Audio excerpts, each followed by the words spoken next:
Atmospheric horror, existential horror, real life equivalents. Any war torn countries have real life horrors. Sure, absolutely. But some films are really good at depicting it. Some films do a really shitty job at depicting it.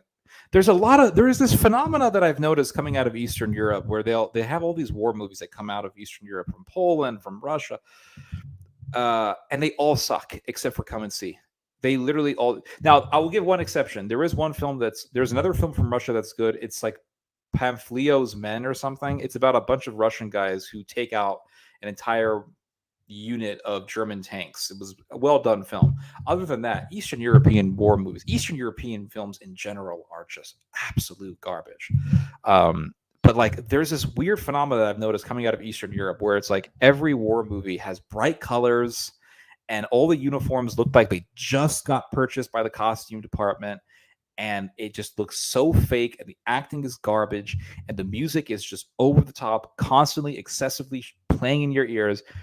There is no good acting, and the films are the war scenes are like on and off on slow motion, over the top. You got Russian soldiers on fire, literally on fire, rushing to the German front line, running around like ninjas in a Chinese movie. I mean, it's just horrible, horrible, horrible. And then the Polish movies, my God, what is up with the Polish movies?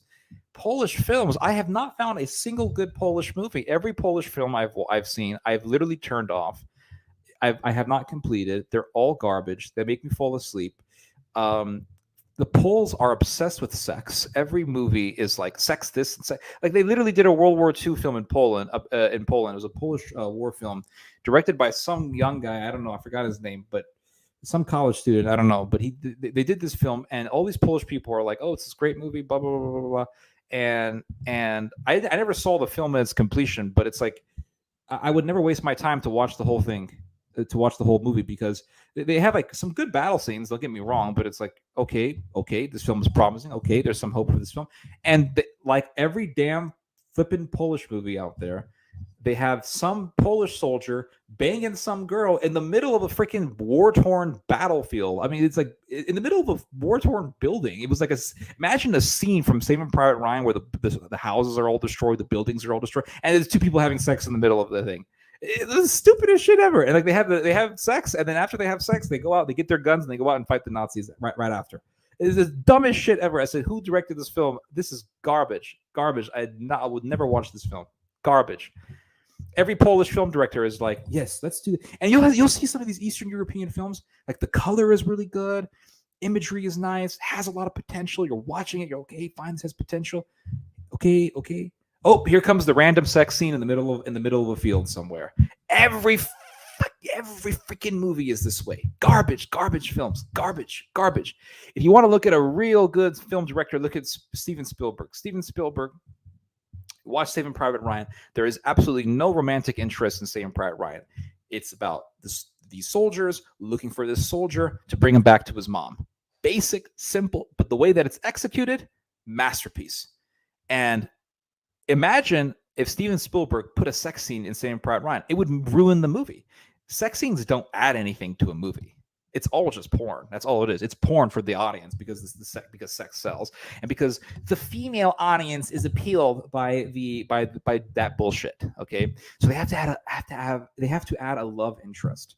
They have to add some kind of there's like it's the stereotypical World War II film where the random soldier falls in love with a local French village girl. Like, let's add that trope, that bullshit, stupid ass trope. Let's add that in there. Stupidest shit ever.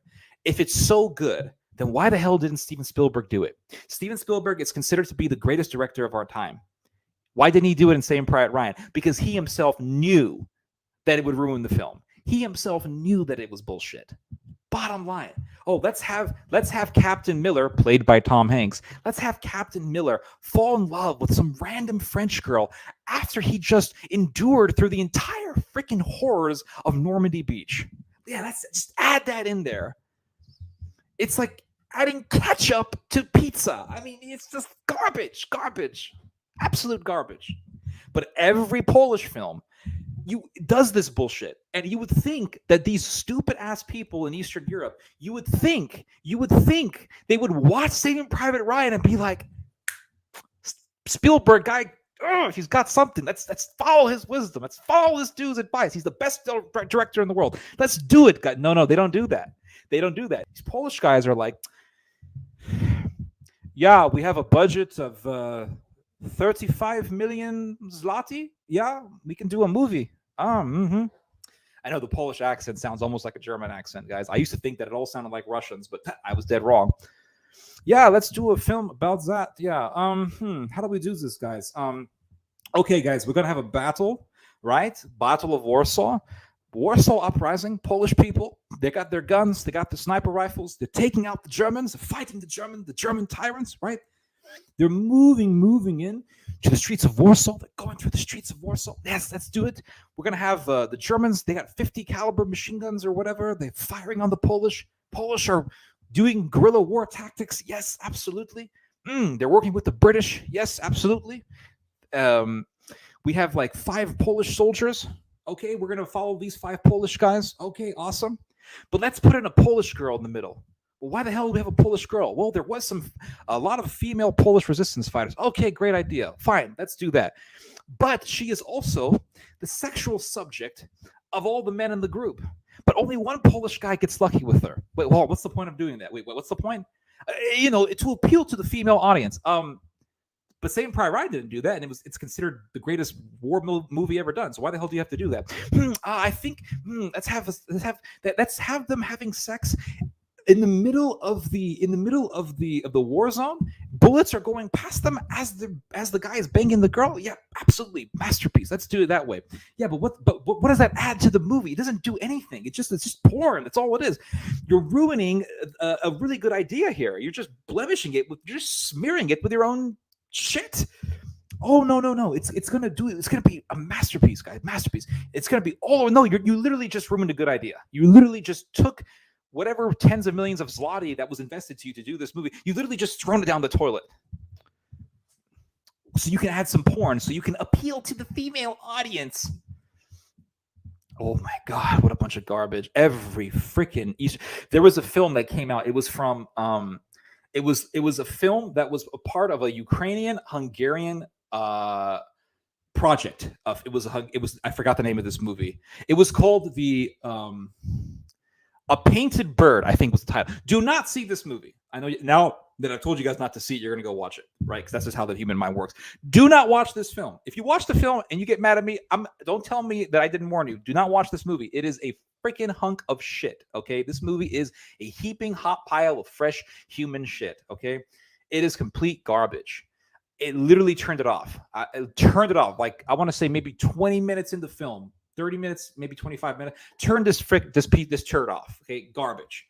But it was a film. Most of the film, I think, is in Russian or Ukrainian. I'm not entirely sure. I didn't watch the whole thing. But from what I saw, these characters were speaking, I'm pretty sure, Ukrainian. And it's about this little boy who's kind of dark-skinned, but they never really tell you what ethnicity is. Is he a gypsy? Is he a Jew?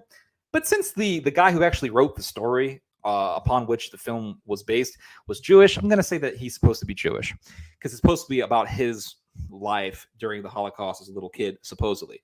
So he is this little boy is in the middle of Ukraine, and the film, like as far as the imagery of the film goes, the imagery was good. The music was decent, actually. It was atmospheric. It fit the environment. The beginning of the film really pulls you in because it's like, wow, it's creepy, it's dark. It really conveys this message that you are in a very, very dark time period of human life. Unlike these Polish movies where everything is bright colored and all the colors they utilize for these films are all bright. It's just garbage. It doesn't convey the message of terror. But this film did that, right? It was all in black and white, and some of the cinematography was. I mean, some of the shots in this film they were well done. Don't get me wrong. I'm going to give credit to where credit is due. And you're like, okay, I'm watching this. Okay, I'm getting come and see vibes out of this. Okay, watching it.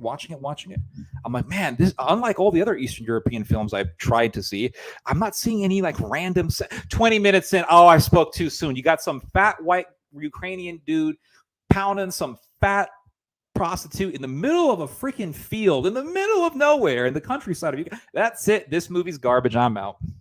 Complete garbage. Garbage. I watched some reviews of I read some reviews of the film. Some people called it an absolute masterpiece. Some people said it was a pile of garbage, and they were absolutely right.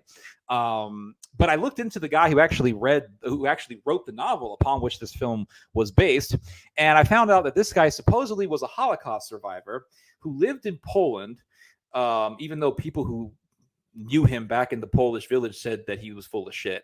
But supposedly he was being persecuted for his ethnicity back in Poland, came to America, and became super famous because he wrote some books, one of them being The Painted Bird. And turned out this guy was in an open marriage who literally at midnight would leave his house to go bang prostitutes. Supposedly this guy was this perpetual victim. I don't know. He lived a very lavish lifestyle. But anyway, yeah, that's my opinion on Eastern European films.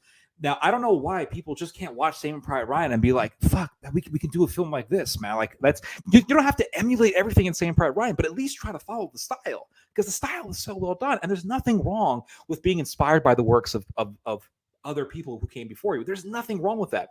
Every new genre of music is built upon the music that existed before it.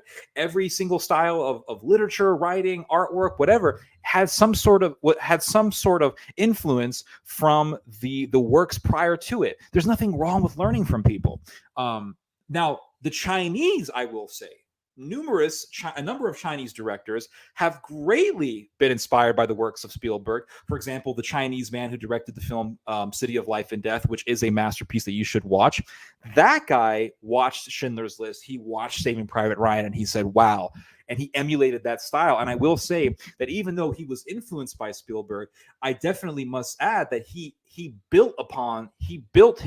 I would say that the influence in his film built upon the style of Spielberg. He didn't just completely take Spielberg, but he built upon the style of Spielberg, and he in a way made it like come alive even more, especially the scene in the end when the Japanese soldiers are doing their victory march, and they're banging on the drums, they're singing in this traditional way, and they're worshiping the sun god.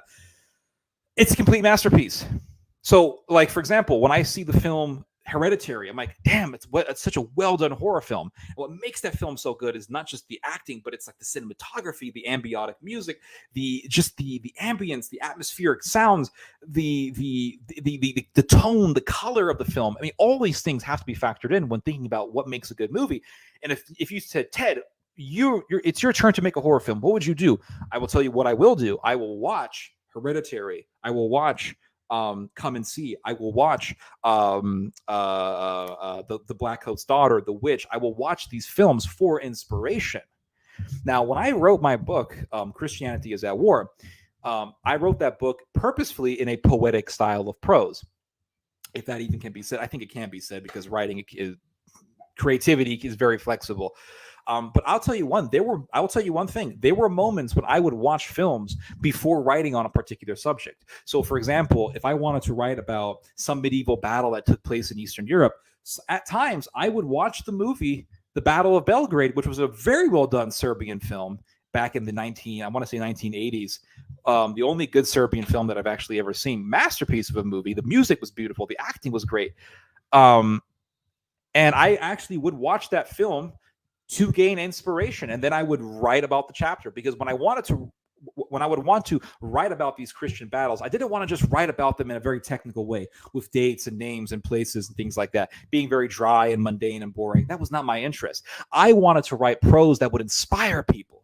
I wanted to write stories that would inspire people. How do I write this historical event in a way that is almost cinematic, that just sparks and explodes these images in your mind as if you're watching a film? How do I do that? I watch films, and then I try to take that same energy from the movie and apply it into writing. And that's one thing I did. I didn't sit there and say, well, I'm just going to do I'm just going to do what all these other historians do and just write some dates down. No, I'm not interested in that. I wanted to inspire people, because history should not just be the teaching of dates and moments and places and persons. History should be inspiration.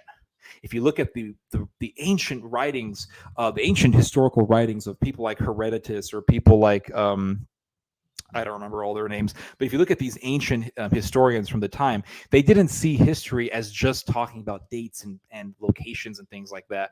They saw history as a way to convey wisdom. It was a way to teach people wisdom, not to repeat the same mistakes as those in the past. So teaching history should be in a way a form of inspiration.